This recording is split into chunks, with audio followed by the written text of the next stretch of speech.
প্রয়োজনে আমি পাকিস্তানে ফিরে যাব, কিন্তু তারপরও দিল্লির দাসত্ব আমরা করতে পারবো না। আমি মিষ্টি বিতরণ করব, সত্যি বলছি।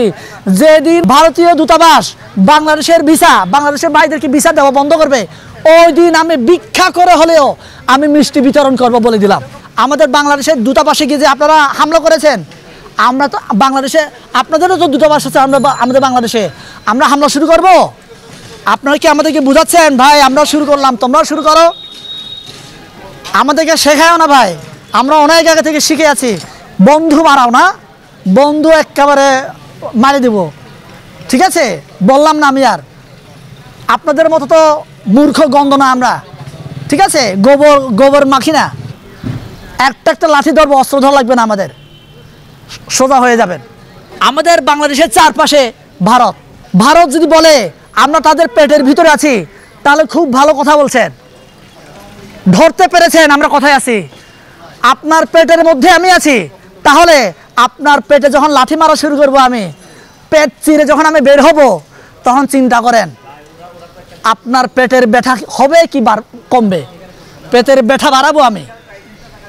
আপনি যদি প্রসব বেদনায় ব্যথা পেতে না চান, তাহলে আমাকে আপনি সেফ জোনে রাখেন। আপনি আমাকে যত সেফ রাখবেন, তত আপনি নিরাপদে থাকবেন। গতকাল আমি বলেছি, প্রয়োজনে আমি পাকিস্তানে ফিরে যাব। আমার বাংলাদেশের সব ভাইকে অনুরোধ করব, আমি পাকিস্তানে প্রয়োজনে আমরা ফিরে যাব, কিন্তু তারপরও দিল্লির দাসত্ব আমরা করতে পারবো না। সম্পর্ক যদি রাখতে চাও, সম্পর্কের মতো সম্পর্ক রাখো, সোজা কথা। সম্পর্ক রাখতে চাইলে ভালোভাবে রাখো। এখন তোমাকে পা চেটে হাসিনা পা চাচ্ছে ভাই, আমরা আর চাপতে পারবো না। আমরা 2024-এর প্রজন্ম, জেন জেড প্রজন্ম আমরা, ঠিক আছে? আমরা পা চাটার প্রজন্ম না। আমি তীব্র নিন্দা জানাচ্ছি। আমার বাংলাদেশের পতাকা তোমরা পুরাও, তোমাদের দেশের পতাকা তো আমরা পুরাইনি ভাই। আমার দেশের পতাকা পুরানোর অধিকার কে দিয়েছে তোমাকে? বন্ধু মারাও না, বন্ধু একেবারে মারি দেব, ঠিক আছে? বললাম না আমি আর আপনাদের মতো তো মূর্খ গন্ধ না আমরা, ঠিক আছে? গোবর মাখি না, যেটা কিনা মুখে খারাপ কথা বলবো, সোজা কথা বললাম, শেষ করে দিব কিন্তু। এই জন্য সাবধান হয়ে যান। অস্ত্র প্রশিক্ষণ আছে আমাদের, কিন্তু আমরা প্রশিক্ষণ তো এখন দিব না, দেখাবো না। যখন লাগবে তখনই আমরা আমাদের প্রশিক্ষণগুলা, আমাদের ট্রেনিংগুলো আপনাদেরকে দেখাবো আমরা কতটা ট্রেন প্রাপ্ত। আপনি জঙ্গিদের ট্রেনিং বলেন, দেশের জন্য বলেন, আমরা কিন্তু ট্রেনিং নেওয়া। একটা লাঠি ধরবো, অস্ত্র ধরা লাগবে না, আমাদের সোজা হয়ে যাবেন। শুভেন্দুর মতো লোকরা, এই যে থার্ড ক্লাস লোকেরা আমাদের বাংলাদেশ নিয়ে কথা বলার সুযোগ পায় কিভাবে? আমরা কি ভিখারি নাকি? আমরা কি ভিক্ষুক নাকি? ওরা বলে আমাদেরকে পেঁয়াজ দিবে না, রপ্তানি বন্ধ করো, আহ্বান করে। আমার ভারতের ভাইরা, আপনারা ব্যবসায়ী ভাইরা, ডাক্তারের ভাইরা, আমার বাংলাদেশি ভাইদেরকে চিকিৎসা করিও না ভাই। আমি মিষ্টি বিতরণ করব, সত্যি বলছি। যেদিন আপনার ভারতীয় দূতাবাস বাংলাদেশের ভাইদেরকে ভিসা দেওয়া বন্ধ করবে, ওই দিন আমি ভিক্ষা করে হলেও আমি মিষ্টি বিতরণ করব বলে দিলাম। আমি চাই আপনি বন্ধ করেন, আমার বাংলাদেশের অর্থনীতি চাঙ্গা হবে। আমাদের বাংলাদেশে যারা উদ্যোক্তা আছে, ক্ষুদ্র উদ্যোক্তা, ওরা উপকৃত হবে, আমরা স্বাবলম্বী হব। আমরা পা চাটা, ওই যে তাবেদারি করা, গোলামি করা থেকে আমরা নিজেদেরকে মুক্ত করতে পারবো। আমাদের মাথায় গোলামি ঢুকে গেছে, এই গোলামি থেকে আমরা বের হতে চাই। আপনারা আমাদেরকে বন্ধ করেন ভাই, যাওয়া বন্ধ করেন। এখন কলকাতার ভাইরাই বলছে আমরা না খেয়ে মরতেছি ভাই, আমাদের ব্যবসা চলতেছে না। কেন? এই যে কলকাতার ভাইদেরকে বলছি, আপনারা এদেরকে তারায় পিটান ভাই, কুত্তার মতো করে পিটান, মানুষ সোজা করে ফেলেন। ওদের জন্যই আপনাদের ব্যবসা লাটে যাচ্ছে, আপনাদের ব্যবসা ধ্বংস হয়ে যাচ্ছে। ভারত বাংলাদেশের সম্পর্কে ভালো থাকে, লাভকার আপনাদের, আমাদের না। 24-এর স্বাধীনতার পর স্বপ্ন দেখেছিলাম এই দেশে কোনো রক্তপাত আর হবে না, কিন্তু অত্যন্ত দুঃখের সাথে বলতে হয় তার পুনরাবৃত্তি শুরু করে দিয়েছে ইসকন।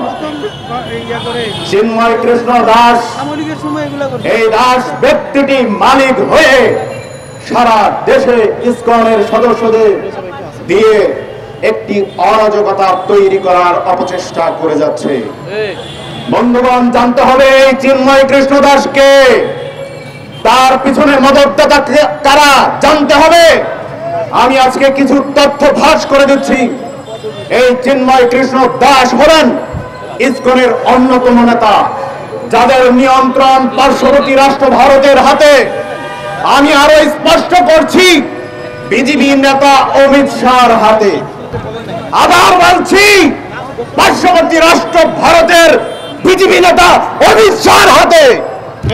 আপনারা জানেন, রিপাবলিক বাংলা নামক একটি টিভি চ্যানেল আছে পার্শ্ববর্তী রাষ্ট্রের, তার একজন অ্যাঙ্কার উপস্থাপক আছে ময়ূক রঞ্জন। চেনেন আপনারা? এই ময়ূক রঞ্জনের সাথে চিন্ময় কৃষ্ণ দাসের মেইল এবং ফোনে যোগাযোগ হতো। আমি আরো স্পষ্ট করছি, ভারতের আদানি গ্রুপের মালিক পরিচালক তার সাথেও এই চিন্ময় কৃষ্ণ দাসের যোগাযোগ রক্ষা করেছে।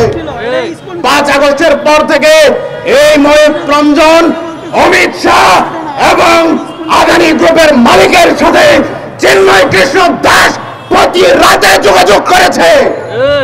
আপনারা গোয়েন্দা সংস্থার যারা আছেন, তার ফোন, মেইল সহ বিভিন্ন কিছু অ্যানালাইজ করে দেখেন আমার কথাগুলো সত্য কিনা। তথ্য প্রমাণের ভিত্তিতে কথাগুলো বলছি। শুধু তাই নয়, আওয়ামী লীগের 1 ডজন নেতাকর্মী, শীর্ষস্থানীয় যারা এখন ভারতে বসবাস করছে, তাদের সাথে এই ময়ূক রঞ্জন সহ এবং ভারতে পালিয়ে থাকা আওয়ামী লীগের সকল নেতাকর্মীর সাথে এই চিন্ময় কৃষ্ণ দাস যোগাযোগ করেছে বাংলাদেশের মালিক হওয়ার জন্য। তাই কথা পরিষ্কার, এখানে শুধুমাত্র ইসকনের মাধ্যমেই হচ্ছে না, আওয়ামী প্রেতাত্মাদের বলিষ্ঠ যোগাযোগের মধ্য দিয়ে, তাদের অর্থনৈতিক সুবিধার মধ্য দিয়ে আমার ভাই সাইফুল ইসলাম আলিমকে শহীদ করা হয়েছে। এই দেশকে অস্থির করবার জন্য নীল নকশা ভারতে বসেই শেখ হাসিনা করছে। আমি বলতে চাই এবং আদালতের দৃষ্টি আকর্ষণ করতে চাই, অবিলম্বে শেখ হাসিনা এবং শেখ হাসিনার প্রেতাত্মা যারা আছে তাদেরকে গ্রেফতার করতে হবে। গ্রেফতার করে সর্বোচ্চ শাস্তি, ফাঁসির মঞ্চে তাদেরকে ওপেন ডিক্লেয়ার করতে হবে। না হলে এদেশ থেকে সাম্প্রদায়িকতা ইসকন যেভাবে তৈরি করা শুরু করেছে পার্শ্ববর্তী রাষ্ট্র ভারতের ইন্ধনে, সেটা বন্ধ করা সম্ভব হবে না। এবং অন্তর্বর্তীকালীন সরকারকে বলছি, মিষ্টি মিষ্টি কোনো আলাপচারিতার মধ্য দিয়ে কোনো কিছুর সমাধান হয় না। ভালোবাসা থাকবে, মহব্বত থাকবে, কিন্তু আইনের ক্ষেত্রে যথাযথ আইন প্রয়োগ করতে হবে। না হলে ভারতের অমিত শাহ, ময়ূক রঞ্জন, আদানি গ্রুপের মালিকরা, শেখ হাসিনার মন্ত্রী, এমপি 1 ডজন ভারতে পালিয়ে থাকা, তারা ষড়যন্ত্র করবে, আমার দেশকে নস্যাৎ করবার চেষ্টা করবে, 24-এর স্বাধীনতাকে নষ্ট করে দিবে। তাই বলছি, গত রাত্রে আমাদের ভাই, আমরা মন চাইলে সমালোচনা করি, তাদের যদি সমালোচনার জায়গা থাকে সেগুলো সমালোচনা করি।